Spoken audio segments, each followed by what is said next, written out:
vamos a tratar sobre este tema que es muy amplio, que es imposible agotarlo pues en un rato que tenemos, ¿verdad? Porque no es cuestión de cansar a nadie, pero sí que puedan bastar unas pinceladas que nos puedan ayudar a vivir pues este tiempo que se acerca, que es tiempo especialmente fuerte, especialmente importante para los que estáis en las cofradías y también para todos los cristianos en general, y que también pues, nos sirva para propiciar el encuentro y la relación personal con Dios, que al final es de lo que se trata, ¿no? Que todo lo que vivimos en la Iglesia nos ayude al encuentro con Dios. Una cofradía es cauce para el encuentro con Dios, una parroquia es cauce para el encuentro con Dios, cualquier actividad, cualquier grupo que vivimos dentro de la Iglesia, pues que sea cauce para encontrarnos con Dios. Os han repartido una hoja, un breve esquema, para que podamos llevarnos algo a casa y que luego también pues, podamos de alguna forma repasarlo, repensarlo, y a veces al volver a leerlo pues recordamos cosas que aquí se hayan dicho, ¿no? Voy a intentar resumir esta charla en 3 apartados, ¿no? El primero es preguntarnos qué es el año litúrgico, que es el tema principal y así hemos titulado esta conferencia, el año litúrgico, su significado para nuestra vida cristiana.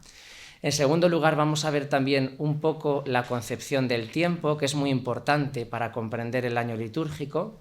Y después, en la última parte, pues haremos un recorrido por todos los tiempos del año litúrgico, es decir, la estructura del año litúrgico. Tenemos ahí a vuestra derecha, tenéis un cartel que también lo tenéis en vuestra propia hoja, en pequeño, para que también os pueda ayudar, ¿no?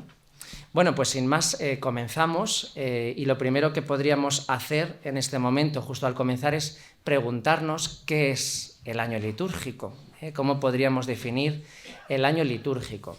Y mirad, la Sacrosanctum Concilium, en el número 102, este documento que se enuncia en latín, que es del Concilio Vaticano II, nos dice, lo tenéis ahí en vuestra hoja, dice lo siguiente: en el círculo del año, la Iglesia desarrolla todo el misterio de Cristo, desde la Encarnación y la Navidad hasta la Ascensión, Pentecostés y la expectativa de la dichosa esperanza y venida del Señor.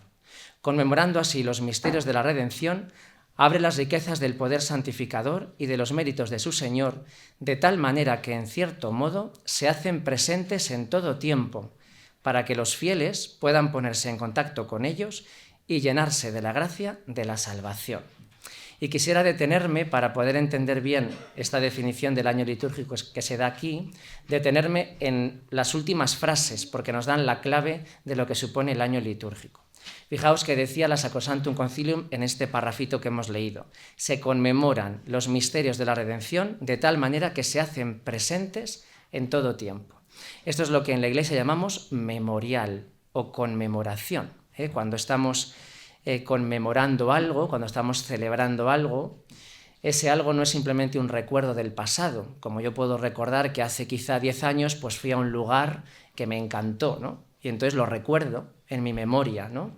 Y tengo algunas fotos que me lo recuerdan, pero eso no vuelve a suceder, a no ser que vuelva a ir, y volveré, pero no quizá a disfrutar lo mismo, a vivir lo mismo, porque ha pasado un tiempo y quizá mi estado de ánimo es distinto, mi situación es distinta, es decir, no puedo volver a repetir eso, ¿no? Sin embargo, en la Iglesia, cuando estamos celebrando la misa, cuando estamos escuchando la palabra de Dios, eso es conmemoración, es memorial, es decir, se hace presente. Se hace presente, ocurre en ese momento. Si recordáis, hay un texto en la Biblia, en la Sagrada Escritura, en el Nuevo Testamento, en el que Jesús va a la sinagoga y dice que, abriendo un rollo del profeta Isaías, se puso a leer y dijo Jesús: esta palabra que escucháis se cumple hoy. Igualmente hacemos en la Eucaristía. Cuando escuchamos la palabra de Dios, que está escrita hace muchos siglos, ¿verdad? Esa palabra de Dios se cumple, es palabra dicha para nosotros en ese momento. Tiene capacidad de hablar a cada persona de cada tiempo, de cada lugar, y tiene plena actualidad. Aunque haya sido escrita hace mucho tiempo, no es palabra muerta, sino palabra viva, palabra eficaz, ¿no? Y lo mismo sucede en la misa. Cuando celebramos la misa no es que estemos recordando la última cena en la que Jesús instituyó la Eucaristía, no es que estemos recordando otra serie de cosas, sino que verdaderamente es actualización plena del misterio de Jesucristo, de su pasión, de su muerte y de su resurrección, porque como veremos después, el centro del año litúrgico es el misterio pascual, es el triduo sacro, la pasión, la muerte y la resurrección de Jesús. Y todo eso se vertebra después en torno a ello, ¿no? Dice el Papa Francisco en una de sus audiencias que ha tenido sobre la Eucaristía en tiempo atrás, dice él, el significado de memorial no es solo el recuerdo de los acontecimientos del pasado, sino que en la celebración litúrgica estos acontecimientos se hacen en cierta forma presentes y actuales. ¿Veis? Se redunda un poquito en lo que estaba diciendo. Y sigue diciendo el Papa, es hacer presente lo que sucedió 20 siglos atrás. ¿Veis? Entonces, eso es lo que tendríamos que tener en cuenta en un primer momento. Cuando repasamos todas las celebraciones del año litúrgico, son celebraciones que no son un mero recuerdo, sino que, como decía la Sacrosanctum Concilium, se hacen presentes en todo tiempo, ¿no? Y además decía otra cosa ese texto, y es que son misterios para que los fieles puedan ponerse en contacto con ellos y llenarse de la gracia de la salvación. Es justamente el segundo aspecto que quería comentar, ¿no? Porque cuando celebramos los misterios de la vida de Cristo durante todo el ciclo litúrgico, en realidad estamos participando de ellos y tienen para nosotros una consecuencia, un fruto. Quien viene a la Eucaristía pues viene buscando algo, viene a escuchar una palabra que le interpele en el corazón, viene a comulgar el cuerpo de Cristo, viene a encontrar paz, sosiego, viene en definitiva a orar, a encontrarse con los hermanos, a compartir la fe, a vivir la Eucaristía, ¿no? Bueno, y entonces aquí entra de lleno esa teología de los sacramentos que la Iglesia nos enseña. No es lo mismo participar, bien lo sabemos, de la Eucaristía o en cualquier otro sacramento con fervor, con atención, en gracia de Dios, con todo lo mejor de nosotros, a cuando uno celebra el sacramento quizá pues estando distraído o sin estar en amistad con Dios, o cuando uno va simplemente por cumplir un precepto. Aquí entra lo que en la teología se llama ex opere operato y ex opere operantis, estas palabras latinas que quieren decir pues que el sacramento ex opere operato, es decir, por sí mismo, tiene una validez, tiene una eficacia, digamos que es lo que Dios pone, que siempre está, pero el ex opere operantis es lo que produce el sacramento en mí precisamente por mi disposición. Por lo tanto, no es lo mismo celebrar la Eucaristía distraído que sin distraerse, o no es lo mismo celebrar la Eucaristía en gracia de Dios que no, o no es lo mismo participar de una manera que de otra. Por lo tanto, lo primero sería lo que pone Dios, lo que obra el sacramento por sí mismo. El sacramento es eficaz por sí, pero luego depende mucho el fruto que yo obtenga de mi propia disposición, ¿no? Bueno, pues por eso dice la Sacrosanctum Concilium que nos llenan de la salvación de Dios, ¿no? Que son para ayudarnos en el camino de nuestra vida cristiana. También quiero mencionar aquí, antes de entrar en el segundo apartado, una encíclica de Pío XII, Mediator Dei, del año 1947, que dice también esto mismo, redunda en esta misma idea que estamos diciendo ahora, ¿no? El año litúrgico, dice Pío XII en esa encíclica, no es una fría e inerte representación de hechos que pertenecen al pasado o a una simple y desnuda evocación de hechos de otros tiempos. Es más bien Cristo mismo, que vive en la Iglesia siempre y que prosigue el camino de inmensa misericordia iniciado por Él en esta vida mortal, cuando pasó haciendo el bien, a fin de poner a los hombres en contacto con sus misterios y hacerles vivir por ellos, misterios que están perennemente presentes y operantes. Bueno, pues con esto, estas poquitas ideas que hemos dado aquí, bien podemos ya dar respuesta a esa pregunta, ¿qué es el año litúrgico? Y vamos a decir que es el año de Cristo, que vive de Cristo, recordando y haciendo presente el poder de salvación de cada uno de los hechos salvíficos de la vida entera de Jesús, y que son hechos que irrumpen y que se manifiestan en la historia humana para hacer de ella un tiempo de gracia y de salvación, ¿no? Por lo tanto, el año litúrgico es continuación del tiempo bíblico en el que tuvieron lugar los hechos de la salvación y cuya eficacia se hace de nuevo vida y operante, ¿no? Bueno, y en esta definición, si os habéis fijado, hemos metido una palabra que no había aparecido hasta ahora y que tiene que ver con el segundo apartado de esa hoja que hemos repartido, ¿no? Y es el tiempo, la concepción del tiempo. Si vamos a la concepción primitiva del tiempo sagrado, era una concepción del tiempo circular, bueno, pues un tiempo que transcurre y es como una especie de continuo retorno, ¿no? Se entendía el tiempo sagrado como una regeneración continua del tiempo cósmico, un eterno retorno al origen creador, y por lo tanto parece que las cosas se van repitiendo continuamente, ¿no? Y entonces, pues parece que es un absurdo al final, ¿no? La vida se repite continuamente. Estas concepciones primitivas existían en las civilizaciones antiguas, ¿eh? Sin embargo, para entender bien el año litúrgico, la concepción bíblica del tiempo no es una concepción circular de eterno retorno, sino que es una concepción lineal, que tiene un principio y un fin.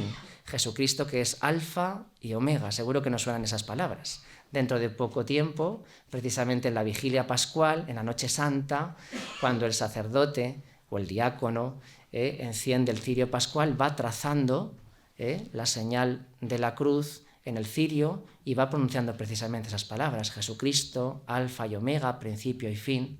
Bueno, pues esa es nuestra concepción bíblica del tiempo. Es una concepción no del eterno retorno, no circular, sino una concepción lineal. Jesucristo como origen y como meta. Y en el transcurso de este tiempo, Dios actúa en una historia concreta y en unas personas concretas. Por eso decimos que es una concepción histórico-salvífica del tiempo, ¿eh? El punto de partida de la historia es el deseo mismo de Dios de salvar al hombre. Y Dios salva a su pueblo sin sacarlo de la historia, sino haciendo de la historia una ininterrumpida manifestación de su bondad y su misericordia, ¿no? Por lo tanto, nosotros creemos en un Dios que se ha revelado en una historia, en un momento determinado y a unas personas concretas. Por lo tanto, el tiempo en la concepción bíblica es kairos, esta palabra griega, y no es cronos. Cronos sería el tiempo que pasa sin más, la hora, ¿verdad? Sin embargo, kairos se define como momento en el que algo importante sucede. Y entonces, cada momento de la historia es momento importante, porque Dios te está salvando, está pasando, está siendo Pascua, el paso del Señor, que es lo que significa la palabra Pascua. Por lo tanto, es kairos, tiempo de salvación. Cuando hablamos del año litúrgico, estamos hablando entonces de tiempo en el que Dios salva. ¿Y el año litúrgico qué es? La ritualización del tiempo sagrado bíblico. Esos acontecimientos históricos salvíficos, nosotros después los vivimos en una serie de ritos. La liturgia son unos ritos que nos ayudan precisamente a vivir esos acontecimientos que nos salvan. San Juan Pablo II, tiene también unas palabras precisamente para explicar esto. Las leo textualmente. En el cristianismo, el tiempo tiene una importancia fundamental. En Jesucristo, el Verbo encarnado, el tiempo llega a ser una dimensión de Dios que en sí mismo es eterno. De esta relación de Dios con el tiempo nace el deber de santificarlo. Cristo es el Señor del tiempo, su principio y su cumplimiento. Cada año, cada día y cada momento son abarcados por su encarnación y resurrección, para de este modo encontrarse de nuevo en la plenitud de los tiempos. Bueno, pues así de manera rápida, de manera breve, hemos dado unas pinceladas de lo que es el año litúrgico y también de la concepción del tiempo, que es muy importante para comprender lo que ahora vamos a explicar en el tercer apartado, la estructura del año litúrgico. Vamos a hacer un recorrido breve por cada tiempo litúrgico, intentando desentrañar cuál es su significado para nuestra vida cristiana. Y como ya os anticipaba antes, el centro y el núcleo de todo el año litúrgico es el misterio pascual, la pasión, la muerte y la resurrección de Jesús. Es el misterio de los misterios, podríamos decir, la síntesis de todos los acontecimientos de la vida de Jesús. Fijaos que en el Evangelio vemos como muchas veces los apóstoles no entienden a Jesús, y sin embargo, después de resucitar, se dieron cuenta de todas esas palabras que Jesús les había dicho, ¿no? Por lo tanto, los evangelios son una experiencia pospascual de las comunidades cristianas, que van poniendo por escrito todo eso que han comprendido a partir precisamente del núcleo de la vida de Jesús, que es su pasión, su muerte y su resurrección, ¿no?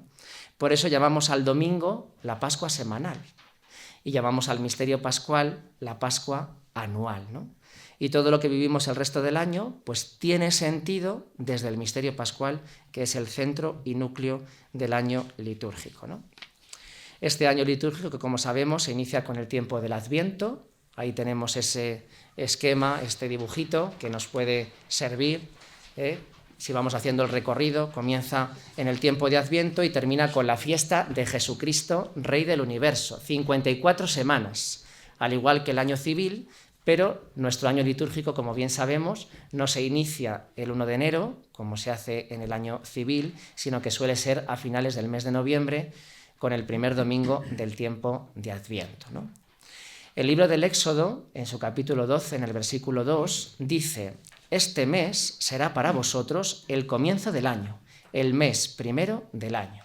Y cuando el libro del Éxodo menciona ese mes primero del año, está mencionando el mes de Nisán, que para los judíos era cuando comenzaba el año, ¿no?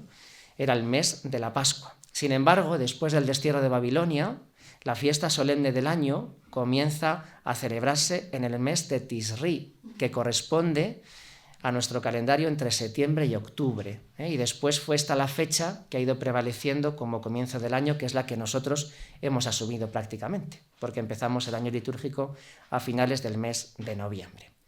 Bueno, pues vamos a adentrarnos en el tiempo del Adviento. Lo tenemos reciente porque hace apenas unos meses que lo hemos vivido y es el tiempo con el que iniciamos el año litúrgico, pero en un primer momento no fue así.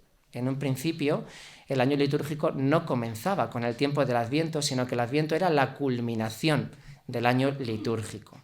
Fue a finales del siglo IV, entre España y la Galia, donde había un tiempo de preparación de la Navidad que duraba no 4 semanas, como tenemos nosotros ahora, sino que duraba 6 semanas, ¿no? En Roma, por ejemplo, hasta el siglo VII no se comenzó a hablar de la preparación de la Navidad. No se conoce cómo se preparaba esta fiesta antes. Y los formularios de misas del antiguo misal, que hacen referencia a las oraciones del Adviento, nunca eran oraciones para preparar la Navidad, sino que hacían referencia a la última venida de Cristo, al final de los tiempos. Por eso el Adviento cerraba el año y no lo iniciaba, ¿no? Adviento sabemos que significa venida, preparación hacia la venida de Jesús, pero esa venida con los matices de presencia que en griego se dice parusía. Y la parusía precisamente se refiere al tiempo final, a la última venida de Jesús, ¿no? Al final de los tiempos. Así que el Adviento, antes de ser un tiempo de preparación de la Navidad, era un tiempo para conmemorar la parusía, la segunda venida de Jesús, ¿no? Y en los formularios de misas de los antiguos sacramentarios, lo que ahora es el misal, el año litúrgico comenzaba el día de Navidad y no en el tiempo del Adviento, y culminaba con los domingos del Adviento, ¿no? Se desconoce el momento exacto y el por qué el Adviento se puso como inicio del año litúrgico, pero sí que se piensa que es posible debido a la importancia del nacimiento de Jesús y su cercanía, que en la estructura previa al final hiciera que el Adviento pues sirviera de preparación a este acontecimiento. Quizá ahora con esto que acabo de decir podemos entender bien por qué el Adviento tiene 2 partes. Seguramente que lo sabemos. Tiene esa primera parte que se inicia en torno al 30 de noviembre, la fiesta o la fecha más cercana, hasta el día 16 de diciembre, ¿no? Y después del 17 al 24 la segunda parte. En esa primera parte miramos sobre todo, y las lecturas así nos lo indican, a la segunda venida de Jesús, a la parusía, que era el origen del tiempo del Adviento, y después la segunda parte miramos más a la primera venida de Jesús, es decir, a la preparación de la Navidad, ¿no? Es decir, que ahora mantenemos las 2 cosas, pero entendemos por qué la primera parte entonces está más destinada a mirar al tiempo final, porque era el origen del tiempo del Adviento y culminaba así el año litúrgico, ¿no? Además, el eje central para la referencia del Adviento es la Navidad, la Pascua de Navidad. Al igual que antes decíamos que la Pascua de Resurrección, el misterio pascual, es el núcleo central de todo el año litúrgico, pues también la Pascua de Navidad es referencia del Adviento, ¿no? El Concilio Vaticano II, en las normas universales sobre el año litúrgico, dice lo siguiente sobre el Adviento, para intentar desentrañar cuál es el significado verdadero, ¿no? El tiempo del Adviento tiene una doble índole. Es el tiempo de preparación para las solemnidades de Navidad en las que se conmemora la primera venida del Hijo de Dios a los hombres, y es a la vez el tiempo en el que por este recuerdo se dirigen las mentes hacia la expectación de la segunda venida de Cristo al fin de los tiempos. Por estas dos razones, el Adviento se nos manifiesta como tiempo de una expectación gozosa y alegre. Como sabemos, se utiliza el color morado en la liturgia y también hay personajes bíblicos que siempre en el tiempo del Adviento tienen una importancia singular. Juan el Bautista, como el precursor de Jesús, aquel que va delante del Señor para preparar el camino, predica en el desierto, vive de manera austera, no se siente digno de desatar las correas de las sandalias de aquel que va a llegar. Y Juan, además, precisamente termina su misión cuando Jesús sea bautizado y presentado de manera oficial por él al pueblo de Israel. Por eso también tiene significado dentro del año litúrgico cuando celebramos la fiesta de San Juan, el 24 de junio, ¿no? El 24 de junio. La Navidad se celebra el 25 de diciembre, como veremos después, cuando el sol empieza a ganar tiempo a la noche. Ahora los días empiezan a ser más largos. Sin embargo, a partir del 24 de junio, la noche empieza a ganar tiempo al día. Tenemos menos horas de sol. Por eso, bien dice Juan el Bautista en el Evangelio, es necesario que yo mengüe para que otro crezca. La fiesta de Juan Bautista precisamente está ahí cuando los días empiezan a menguar, para que el sol que no conoce ocaso, Jesucristo, a partir del 25 de diciembre, cuando los días empiezan a crecer, ¿no? Además de Juan Bautista, el profeta Isaías en el Adviento es el profeta de la profecía del Emmanuel, aquel que dice: mirad, hay una virgen que está encinta, va a dar a luz un hijo y le pondrá por nombre Emmanuel, que significa Dios con nosotros, ¿no?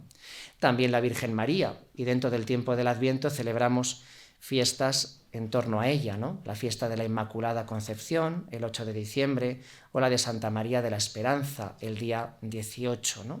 Ella es la Virgen de la Espera, es la que nos da a luz a su Hijo, ¿no? Y luego ese sentido continuo del Adviento, la invitación constante a la conversión ante la llegada de Jesús, mirando a su segunda venida, sobre todo, y esas palabras de vigilad, velad, preparad, que son verbos que nos ayudan a preparar bien este tiempo, ¿no?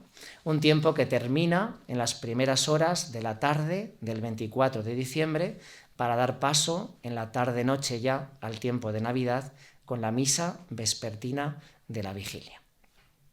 Continúo con el tiempo de Navidad, que es el tiempo litúrgico que va desde la tarde del 24 de diciembre hasta la fiesta del bautismo del Señor, que es la fiesta que concluye este tiempo. La fiesta de la Navidad no termina con la fiesta de la Epifanía, como muchas veces nos puede parecer, sino que se alarga, continúa hasta la fiesta del bautismo del Señor. Yendo un poco también a los orígenes de esta celebración, buscando su sentido más pleno, es en el siglo IV cuando se conoce ya la celebración de la Navidad en la Iglesia. La referencia más antigua es del año 336, en una lista de los días de la muerte de los obispos de Roma de los 100 años anteriores y también de una serie de mártires celebrados por la Iglesia. Bueno, pues ahí en esa lista, encabezando la serie de los mártires, se dice lo siguiente: 8 días de las calendas de enero, Cristo nacido en Belén de Judea.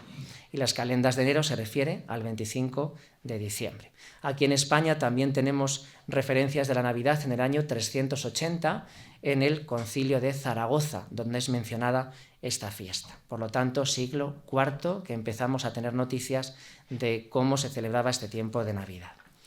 Muchos, y los chicos en clase me lo preguntan, los alumnos muchas veces, ¿por qué la fecha del 25 de diciembre? Porque en el Evangelio no figura que Jesús naciera un 25 de diciembre en Belén de Judá.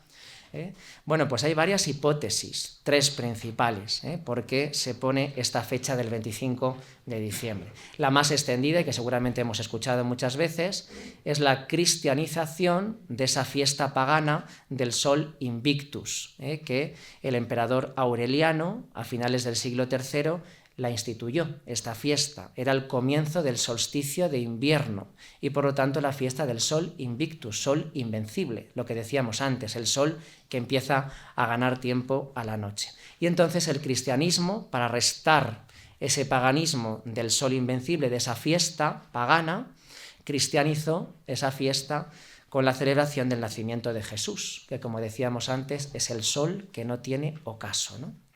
San Agustín, en esta segunda hipótesis que señalo, dice que según una tradición, Cristo fue concebido el mismo día y mes en que se produciría su muerte, calculada en torno al 25 de marzo. Por lo tanto, 9 meses más tarde sería el nacimiento, 25 de diciembre. Y la tercera de las hipótesis para establecer esta fecha del 25 de diciembre es teniendo en cuenta la lista de los turnos sacerdotales del Templo de Jerusalén. Se dice en el relato de la concepción de Juan Bautista, si recordáis en el Evangelio, que era el turno de Zacarías, que era del turno del grupo de Abías, ¿no?, el padre de Juan Bautista, y que en esa lista aparece fijado en el equivalente de lo que es nuestro mes de octubre. Por lo tanto, Zacarías tuvo esa visión del ángel que le anuncia el nacimiento de Juan en octubre. 6 meses después tendría lugar la anunciación a María, y allí se dice a María que su pariente Isabel está de 6 meses. 3 meses después nace Juan Bautista, junio, y 9 meses más tarde, en diciembre, Jesucristo. Por lo tanto, ahí tendríamos esas hipótesis por las que se establece el 25 de diciembre como la fiesta para celebrar el nacimiento de Jesús, ¿no? Y luego, en cuanto al sentido de la fiesta de Navidad, hay que tener también en cuenta la cantidad de herejías que surgieron en los primeros siglos del cristianismo, algunas que negaban la divinidad de Jesús, otras que negaban la humanidad de Jesús. Y en la Navidad nosotros afirmamos ambas cosas. Afirmamos que Jesús nace de una mujer, tiene naturaleza humana, pero también es concebido por obra y gracia del Espíritu Santo, por lo tanto tiene naturaleza divina, ¿no? El arrianismo, que condenaba, negaba la divinidad de Jesús, el docetismo, entre otras, que negaba la humanidad de Jesús. Por lo tanto, pues en Navidad se acentuaría, sobre todo en los primeros siglos del cristianismo, esta doble naturaleza de Jesús, ¿no? Cuando contemplamos el nacimiento de Cristo, verdaderamente estamos contemplando a un Dios que se hace hombre, que es Dios y hombre a la vez, que es en lo que creemos. Bueno, y luego en Navidad celebramos también otras fiestas importantes. Santa María, Madre de Dios, justo a los 8 días del nacimiento de Jesús, cuando culmina la octava de Navidad. Hay 2 octavas, precisamente las 2 octavas tienen que ver con la Pascua. La octava de Pascua de Navidad, la octava de la Pascua de Resurrección, ¿no? Porque son momentos importantes. La Sagrada Familia, que celebramos también, que fue instituida en el año 1921, una fiesta muy reciente, el domingo posterior a la fiesta de la Navidad, o si cae en domingo, como ha sido el caso de este año, pues lo hemos celebrado el viernes después de la Navidad, ¿no? También la fiesta de la Epifanía del Señor, el 6 de enero, o la fiesta del bautismo de Jesús, que pone fin a este tiempo y que también es reciente, fue establecida en el año 1960 y que se celebra siempre el domingo posterior a la fiesta de Epifanía. Navidad, que utilizamos el color blanco de la liturgia, y una de las características principales también de la Navidad es la acumulación de fiestas que tenemos justamente después. El 26 San Esteban, el 27 San Juan Evangelista, el 28 los Santos Inocentes, que como curiosidad yo lo he descubierto precisamente al tener que preparar esta conferencia, en la que por cierto me he basado mucho en este libro de don Julián López Martín, obispo emérito de León y doctorado en liturgia, y también aquí hay muchas pinceladas de don Aurelio García Macías, que fue mi profesor de liturgia, por supuesto. Así que estoy basado en lo que estoy diciendo en ellos dos, ambos expertos en liturgia, ¿no? Bueno, pues ellos dicen que a San Esteban, a San Juan Evangelista, a los santos inocentes, se les llama el cortejo del rey, ¿no? A estos santos, que aparecen precisamente esas fiestas, nada más celebrar la Navidad, ¿no? Y también hay que resaltar en este tiempo de Navidad la cantidad de misas, 4 en total para celebrar el nacimiento de Cristo. La misa vespertina de la vigilia, el 24 por la tarde, la misa de medianoche, la misa de la aurora y la misa del día. 4 misas que deben celebrarse a sus horas propias.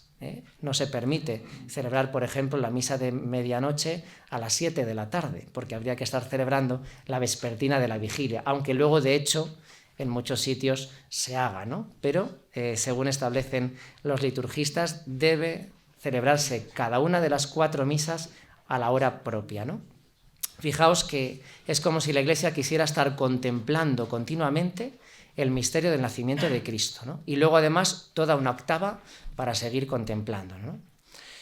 Quiero, para terminar este apartado de la Navidad, fijarnos en la oración colecta del día de Navidad. Siempre que queramos saber el significado de una celebración, de una misa, hay que ir a la oración colecta, porque es ahí, en esa oración, justo antes de sentarnos para escuchar las lecturas, donde se establece el significado, el sentido de esa celebración, juntamente con el prefacio. La oración colecta y el prefacio nos marcan siempre el significado de esa celebración concreta, ¿no? Y dice la colecta del día de Navidad: «Oh Dios, que de modo admirable has creado al hombre a tu imagen y semejanza, y de un modo más admirable aún elevaste su condición por Jesucristo, concédenos compartir la vida divina de aquel que hoy se ha dignado compartir con el hombre la condición humana». Es decir, se hace referencia a ese admirable intercambio del que hablaban los padres de la Iglesia, en el que Dios se hace hombre para que el hombre se acerque un poquito más a Dios, ¿no? La palabra de Dios se hace carne.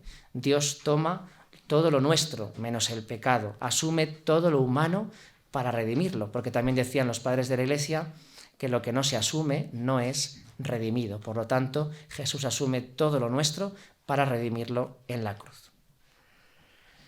Pasamos a la Cuaresma, después del Adviento y la Navidad, y dice la Sacrosanctum Concilium, vuelvo a ese documento del Concilio Vaticano II, en el número 109, puesto que el tiempo cuaresmal prepara a los fieles, entregados más intensamente a oír la palabra de Dios y a la oración, para que celebren el misterio pascual, sobre todo mediante el recuerdo o la preparación del bautismo y mediante la penitencia, dese particular relieve en la liturgia y en la catequesis litúrgica al doble carácter de dicho tiempo. Por lo tanto, en la Cuaresma va a haber también un doble significado, como teníamos en el Adviento. En el Adviento, recordáis, mirábamos a la segunda venida de Jesús, parusía, y la primera venida de Jesús, la Navidad, ¿no?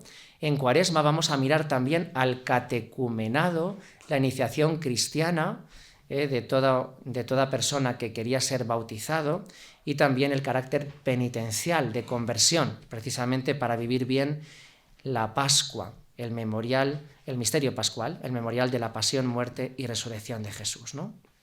Por lo tanto, la Cuaresma que nosotros celebramos hoy en la Iglesia es una síntesis de tres cosas. La primera, la preparación de los catecúmenos al bautismo, el catecumenado antiguo, que tenía en la Cuaresma la última de las etapas para recibir los sacramentos de iniciación cristiana. La Iglesia, cuando en los primeros siglos del cristianismo hacía un catecumenado de adultos, que llevaba mucho tiempo, años de preparación, precisamente la etapa final era el tiempo de Cuaresma para después poder ser bautizados en la Noche Santa, en la Vigilia Pascual, ¿no? Segundo, la penitencia pública de los grandes pecados. Había en la mañana del Jueves Santo un rito de reconciliación de los penitentes y también un rito de entrada en el orden de los penitentes. Este rito de entrada luego pasó a ser 40 días antes, lo que dio lugar al miércoles de ceniza. Y, en tercer lugar, la preparación de toda la comunidad para vivir la Pascua. Por lo tanto, ahora, en Cuaresma, siempre tenemos esas tres cosas como síntesis de este tiempo, ¿no? Un tiempo que dura desde el miércoles de ceniza hasta las primeras horas de la tarde del Jueves Santo. Ya en la misa de la Cena del Señor comienza el Triduo Pascual. Dice la oración colecta del miércoles de ceniza, fijaos: «Señor, fortalécenos con tu auxilio al empezar la Cuaresma, para que nos mantengamos en espíritu de conversión, austeridad penitencial, para que nos ayude en el combate cristiano contra las fuerzas del mal». ¿Veis? Aparece ahí también ya sintetizado todo lo que este tiempo de Cuaresma es. Color morado, y se inaugura con la imposición de la ceniza, y además el prototipo de lo que tiene que ser este tiempo está expresado en las lecturas de los domingos del ciclo A. Precisamente este año vamos a celebrar la Cuaresma con el ciclo A. En este ciclo aparecen las lecturas propias de ese itinerario que se realizaba en el catecumenado antiguo. Y quiero hacer un breve repaso de los 5 domingos de Cuaresma y del ciclo A que vamos a vivir precisamente dentro de pocos días. El primero de ellos, las tentaciones de Jesús en el desierto. Al igual que Jesús, pues lo fue Adán en el paraíso, el pueblo de Israel en el desierto y también cada uno de nosotros durante la vida. Todos somos tentados, ¿no? San Agustín dice: en Cristo estabas siendo tentado tú.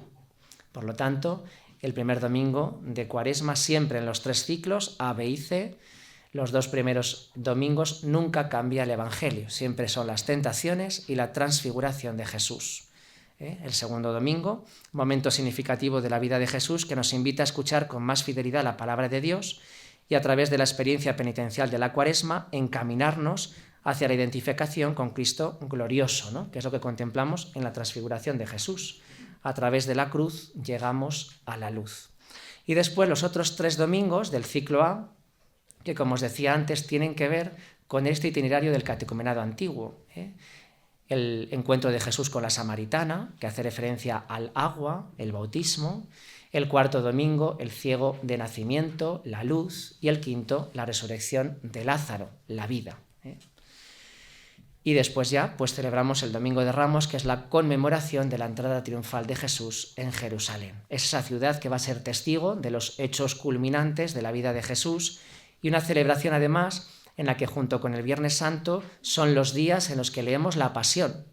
El Domingo de Ramos siempre varía según el ciclo que sea, ciclo A, ciclo B o ciclo C, y el Viernes Santo que siempre es la Pasión según San Juan, de manera fija. Un tiempo, por lo tanto, y termino con este tiempo de Cuaresma, de conversión, de ayuno, de penitencia, de limosna, de oración.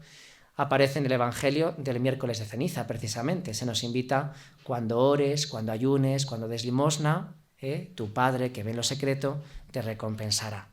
También se omite, como sabemos, el Aleluya y el canto del Gloria. Se requiere una austeridad en la decoración del altar y un tiempo también en el que las cofradías, de manera especial, pues realizáis cultos a vuestros Cristos, vírgenes, como una señal de devoción, de amor, de hermandad, de oración ferviente, pero también de preparación interior para lo que después vamos a vivir en los días de la Semana Santa y que además vosotros hacéis presente en nuestras calles, ¿no? Vamos a entrar en el Tríduo Pascual. Y dice San Ambrosio lo siguiente: es preciso que observemos no solo el día de la Pasión, sino también el de la Resurrección. En esto consiste el Tríduo Sacro, en el que Cristo padece, reposa en el sepulcro y resucita. Como decíamos antes, al definir el año litúrgico, el Tríduo Pascual es eje central y vertebrador de todo el año, ¿no? Es la Pascua, es la muerte, pasión, muerte y resurrección de Jesús, ¿no? Sabemos que es un tiempo no fijo en el calendario, no como la Navidad, que se establece en un día concreto, sino que la fiesta de Pascua tiene que ver con la luna y por lo tanto es una fiesta movible. El domingo posterior a la primera luna llena del equinoccio de primavera será domingo de resurrección. Por eso es una fiesta movible. Y a partir de ahí pues se coloca la ceniza, la Cuaresma y el resto de todas las fiestas movibles del año litúrgico, ¿no? El Tríduo Pascual, que comienza con la misa vespertina de la Cena del Señor, la tarde del Jueves Santo, y culmina con la resurrección de Jesús, ¿no? Vamos a detenernos brevemente en cada uno de los días para entresacar un poco el significado central de este misterio pascual, ¿no? El Jueves Santo, que tiene un sentido plenamente eclesial, eucarístico y sacerdotal. De nuevo voy a la oración colecta. Señor Dios nuestro, nos has convocado esta tarde para celebrar aquella misma memorable cena en que tu Hijo confió a la Iglesia el banquete de su amor, el sacrificio nuevo de la alianza eterna. Por lo tanto, hay como 3 acentos que ponemos en ese día del Jueves Santo. La Eucaristía, tomad y comed, tomad y bebed. Hay un mandato del Señor de perpetuar esta memoria, haciendo presente la oblación sacrificial en la Eucaristía. También el día del sacerdocio, en la misa crismal, los sacerdotes renovamos las promesas sacerdotales, se bendicen los óleos, se consagra el crisma, y también es el día en el que queda instituido el sacramento del orden sacerdotal. Y también es el día de la caridad, del amor fraterno. Un mandamiento nuevo os doy, que os améis unos a otros como yo os he amado. Por eso, dentro de la celebración de la Cena del Señor aparece ese gesto en la liturgia del lavatorio de los pies, ¿no? Un gesto muy emotivo en el que el sacerdote pues lava los pies queriendo tomar en sí mismo ese gesto de Jesús de siervo, El Viernes Santo, que es el día en el que la Iglesia mira al crucificado, y a la vez también se nos invita a sentir en cada uno la muerte de Jesús. Es día de silencio, de contemplación, de sentir la ausencia de Jesús, de adorar la cruz, que ha entregado Jesús ahí su vida por amor, y ha muerto y yace en el sepulcro, ¿no? Como sabéis, ese día la liturgia tiene 3 partes principales. Se celebran los oficios divinos, no hay misa. Es la liturgia de la palabra, muy larga, con la pasión según San Juan, las preces universales, más largas que de costumbre, la adoración de la cruz y el reparto de la comunión consagrado el día anterior, ¿no? Un día también marcado, al igual que el miércoles de ceniza, por el ayuno y la abstinencia, un ayuno que se recomienda que incluso dure hasta la vigilia pascual, el ayuno del Viernes Santo. Y después, el Sábado Santo, en el misal aparece el sentido. Se dice que durante el Sábado Santo la Iglesia permanece junto al sepulcro del Señor, meditando su pasión y muerte, y se abstiene del sacrificio de la misa, quedando por ello desnudo el altar, hasta que después de la solemne vigilia se inauguren los gozos de la Pascua, cuya exuberancia inundará los 50 días pascuales. En este día no se puede distribuir la Sagrada Comunión, a no ser en caso de viático. Y ya en la noche, cuando se inicia el tercer día del Triduo Pascual, el misal dice lo siguiente: según una antiquísima tradición, esta es una noche de vela en honor del Señor. Los fieles deben asemejarse a los criados, que con las lámparas encendidas en sus manos esperan el retorno del Señor, para que cuando llegue los encuentre en vela y les invite a sentarse a su mesa. La vigilia pascual, que es la celebración más importante de todo el año y que está dividida en 4 partes principales: la luz, la palabra de Dios, el agua o la parte bautismal y la liturgia eucarística. Es la noche santa de la Pascua en la que Cristo sale victorioso. Esta es la noche, se repetirá una y otra vez en el pregón pascual, la noche en que Cristo ha vencido a la muerte. Una alegría desbordante que el primer día de la semana, el domingo, celebra porque, como bien dice el Salmo, este es el día en el que actuó el Señor, sea nuestra alegría y nuestro gozo. Y nos quedan 2 tiempos más y terminamos, que es el tiempo pascual y el tiempo ordinario. El tiempo pascual durante 50 días, con la utilización del color blanco y con el cirio pascual encendido, que es símbolo de Cristo resucitado. Se vive la resurrección de Jesús en lo que llamamos el tiempo pascual. La primera semana, además, que es octava de Pascua, como decíamos con la Navidad, durante 8 días estamos celebrando esa solemnidad de la resurrección del Señor. Es una única solemnidad que se prolonga durante 8 días. Dice San Atanasio: los 50 días que van desde el domingo de resurrección hasta el domingo de Pentecostés han de ser celebrados con alegría y exultación, como si se tratase de un solo y único día festivo, como un gran domingo. Estos son los días en los que principalmente se canta Aleluya. Son unas frases de San Atanasio, como digo. 50 días como signo de eternidad, de perfección, de alegría desbordante, y también días de preparación para recibir el Espíritu Santo, que no olvidemos que es el don de Cristo resucitado. Cuando Jesús asciende a los cielos, al final de la Pascua dice: me voy, pero no os dejo solos, os envío mi Espíritu Santo para que podáis ser mis testigos. Es el tiempo propiamente de los sacramentos de iniciación cristiana, del bautismo, de la comunión, de la confirmación. Durante la Cuaresma se recomienda no celebrar estos sacramentos porque es tiempo precisamente de preparación a la Pascua. Y el cirio pascual, colocado en el altar y encendido como signo de la presencia de Cristo resucitado, ¿no? Algunas indicaciones breves que tienen lugar en los domingos de Pascua es que el segundo domingo es el domingo llamado Inalvis, y se llama así porque los catecúmenos que habían recibido los sacramentos de iniciación cristiana dejaban sus vestiduras blancas una vez que había concluido la semana de su iniciación cristiana, ¿no? La temática del Evangelio pues suele ser la fe en los signos de la resurrección, y precisamente pues con Tomás como ese apóstol incrédulo que necesita ver y tocar para creer, y la bienaventuranza de aquellos que creen sin haber visto, ¿no? También el domingo cuarto, que siempre es llamado el domingo del buen pastor porque aparece esa temática en la liturgia, y también la fiesta de la Ascensión del Señor, que se celebra el domingo séptimo de Pascua, una fiesta que, al igual que el Corpus Christi, se celebraba desde el siglo IV-V el jueves, pero que ante la imposibilidad de contar con ese día como festivo, pues se trasladó al domingo. Y luego el domingo con el que culmina la Pascua, que es Pentecostés, Cristo resucitado, una vez que ha ascendido al cielo, nos envía el don del Espíritu Santo. Tanto en este domingo como en el domingo de resurrección se lee una secuencia de Pascua en el caso de la resurrección, secuencia de Pentecostés en el caso de la fiesta, ¿no? Y por último, el tiempo ordinario, que es un tiempo considerado siempre como menor, como no fuerte, al contrario que los demás, pero que sin embargo es un tiempo también importante. Dura 34 semanas. Justamente mañana vamos a interrumpir el primer tramo del tiempo ordinario.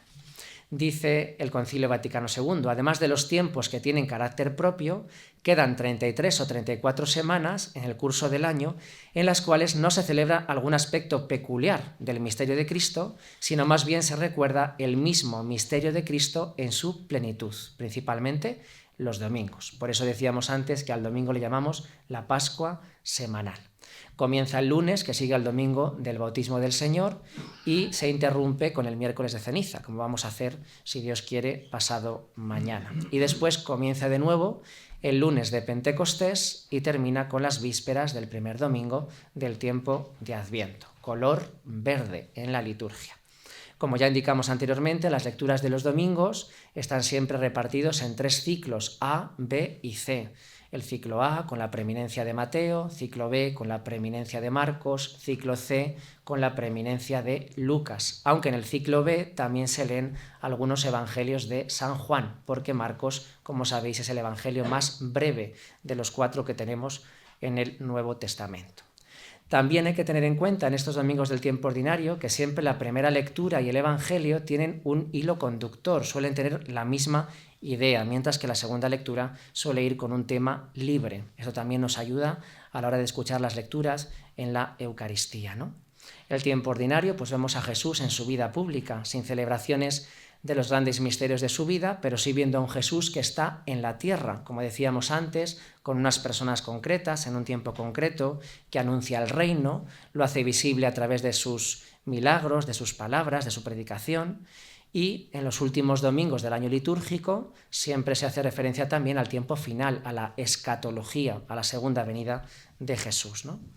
Dentro del tiempo ordinario también hay que mencionar algunas fiestas y solemnidades, como por ejemplo la Santísima Trinidad, el domingo después de Pentecostés, Jesucristo, sumo y eterno sacerdote, el jueves posterior a Pentecostés, el Corpus Christi, domingo después de la Trinidad, el Sagrado Corazón de Jesús, viernes posterior al Corpus Christi, y luego algunas otras fiestas como la Presentación del Señor, 2 de febrero, Anunciación del Señor, 25 de marzo, Transfiguración del Señor, 6 de agosto, Asunción de Nuestra Señora, 15 de agosto, Exaltación de la Santa Cruz, 14 de septiembre, o la fiesta de Todos los Santos, el 1 de noviembre. Hay muchas más, pero por mencionar algunas. Un tiempo que estamos llamados a aprovechar, porque quizá lo asociamos muchas veces con la rutina del día a día, pero es el más largo de todo el año litúrgico y también Dios se nos va mostrando de una manera especial a cada uno de nosotros. Termino con 4 puntos breves, y perdona si he ido demasiado rápido, pero como es un tema muy amplio tampoco es plan de cansar, y para que nos quedemos también con ganas de más y que profundicemos cada uno de nosotros en aquello que quizá nos ha suscitado curiosidad, ¿no? 4 consideraciones finales a modo de conclusión de este rato contemplando el año litúrgico. Mirad, la primera de ellas, San Jerónimo decía que quien no conoce las Escrituras no conoce a Jesucristo. Es una frase muy famosa de San Jerónimo, ¿no? Él quería decir con esto que es importante leer la Sagrada Escritura, porque a través de la Sagrada Escritura pues vamos a tener un mayor conocimiento de Jesús, ¿no? Bueno, pues aplicando esas palabras al tema que hoy nos atañe, también podemos decir que desconocer el significado de las celebraciones del año litúrgico no nos ayuda a vivirlo plenamente.